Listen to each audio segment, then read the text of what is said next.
বিসমিল্লাহির রহমানির রহিম। ইবল আর বলহালির বিদ্যুতুর main transformer জীবলই আর বলহালির সমস্যা চলের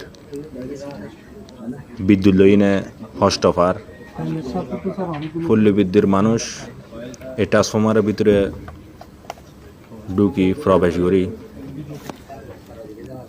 খুব সুন্দরভাবে পর্যবেক্ষণ করে তারা খুব চেষ্টা করে দিন রাত পরিশ্রম করি বলহালি বাসী সকলের লাই এই ট্রান্সফরমার গলি আর বলকালি সরকিদিপুর টিকে গুরুপুর সাফা স্টেশনের পাশে এই ট্রান্সফরমার দিনে 1,32,000 বোল্ট প্রবেশ করে এবং বাইর হয় 33,000 বোল্ট। এই ট্রান্সফরমারের ভিতরে প্রচুর পরিমাণে হাজার হাজার লিটার ট্রান্সফরমার অয়েল তাই কি জিগিন তারা বাইর করি না ভিতরে প্রবেশ করছি ওনারা দেখতে লাগুন এটা প্রচুর পরিমাণে ড্রাম ভর্তি তেল আছে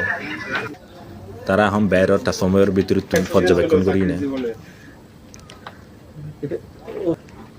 চাই আর ভিতরে যাই না ওনারা বালা করে দেখাই না ট্রান্সফরমারের ভিতরে কি আছে নাই ওনারা দেখিবেন।